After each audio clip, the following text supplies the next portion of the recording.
¿Cómo apoyar en la adquisición de hábitos de cuidado personal?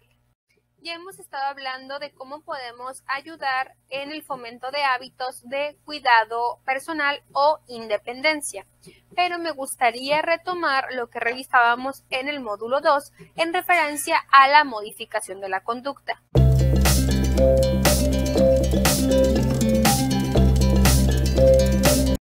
En caso de que quisieras utilizarlo para ponerlo en práctica en esta temática en especial. Recuerda, primero hay que revisar por qué suceden ciertas conductas y qué es lo que pasa después.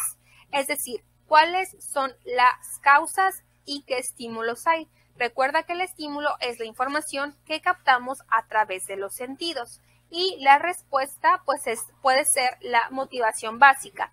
Por ejemplo, si no me gusta algo o me molesta, me alejo o reacciono de cierta manera. Si me gusta, me acerco o lo hago con mayor frecuencia. En ese sentido, las consecuencias es lo que sucede después de lo que yo elegí o bien de lo que no elegí, pero que estaba ahí.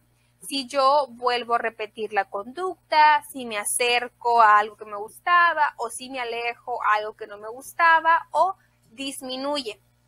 Entonces, los reforzadores suelen aumentar la probabilidad de repetir las conductas esperadas o de connotación positiva o bien a disminuir las conductas no tan adecuadas o que podemos ver con connotación negativa.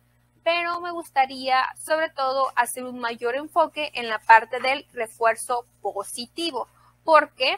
Porque este consiste en producir una consecuencia agradable que se obtiene después de la realización de una conducta o alguna actividad deseada, esperada o que se requiere que haga o que ponga en práctica, como un premio, pero este puede ser material o no. Recuerda que en el video anterior hablamos muchísimo del reforzador positivo, pero verbal, el reconocimiento que puede favorecer la autodeterminación y la motivación.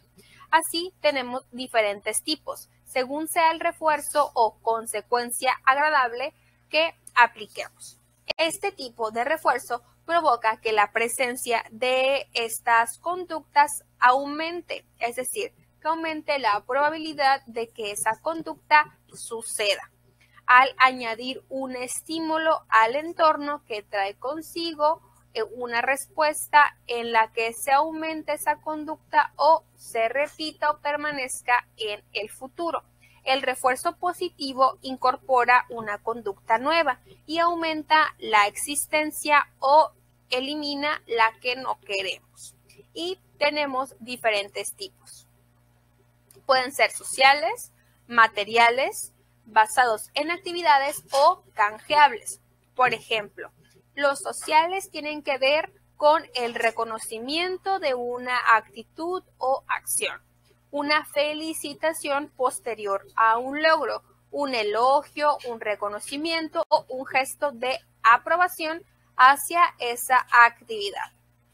Los materiales pues pueden incluir premios o cosas que le gustan o que le gusta hacer posteriormente haber logrado algo o haber realizado una actividad o tener alguna conducta. Los basados en actividades se proponen actividades gratificantes como recompensa. Por ejemplo, algo que le guste mucho hacer o algo que le guste mucho jugar, ir a visitar algún lugar, ver una película, alguna caricatura, escuchar música, ir al parque. Esto de nuevo va a depender y va a ser diferente en cada persona.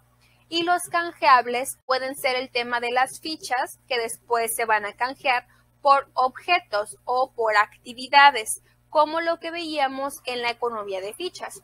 A partir de realizar cierta cosa, cierta serie de pasos o cierta actividad varias veces o en diferentes momentos o diferentes actividades que vamos marcando con caritas, con stickers, podemos hacer alusión a que es una especie de ficha. Y cuando acumules cierta cantidad que ya preestablecimos, pues la puedes canjear, es decir, cambiar por eso que se acordó previamente.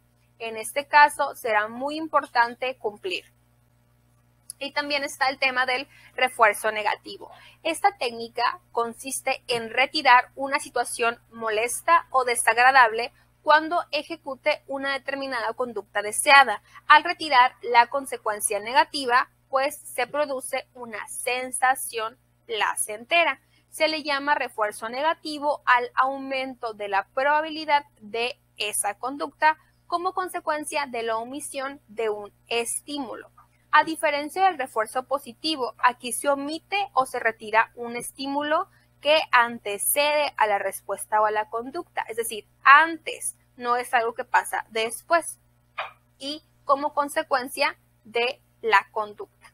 Es importante señalar que la omisión de la conducta no basta con que se refuerce con este tipo de refuerzo, sino que será fundamental que a través de la respuesta se elimine dicho estímulo de un entorno, es decir, la desaparición de la actividad o el estímulo, pues es consecuencia de la conducta. ¿Y cuáles son las cosas que se pueden quitar? Yo diría que no solamente se pueden, sino que también debemos quitar independientemente del tema de los refuerzos.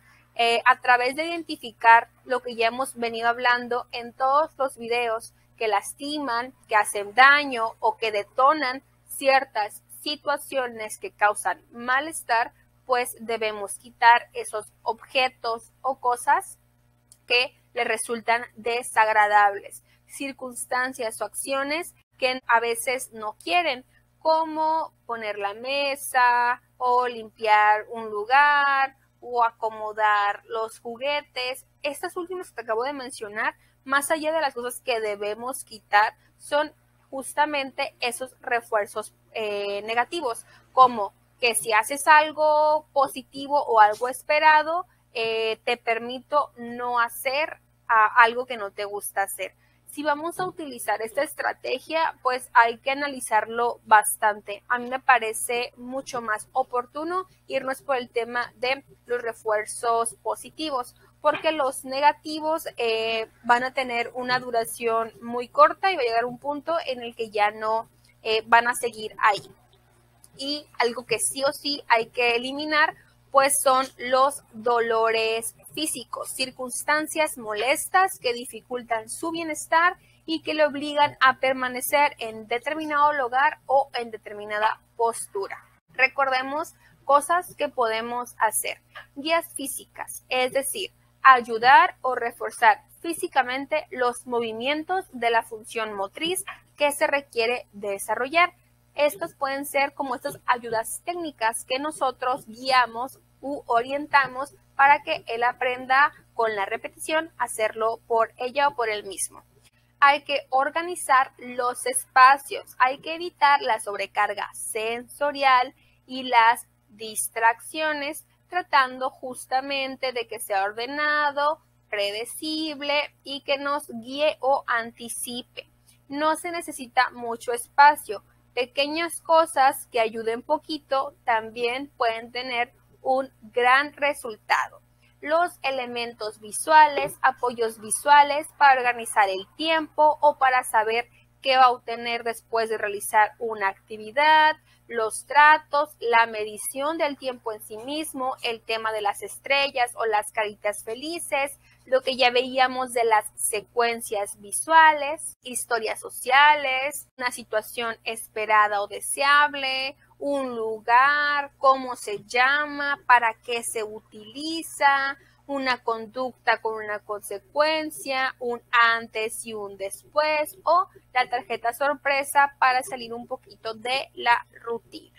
También utilizar estímulos verbales de manera funcional, las ayudas físicas, siempre ser persistentes y pacientes, evitando los gritos, los apoyos gestuales para ayudar a mantener la atención o el seguimiento de instrucciones, ejemplos, utilizar más estímulos visuales, táctiles, ser constantes con cosas pequeñas, cortas, concretas en el día al día y también ser congruente con lo que va a pasar.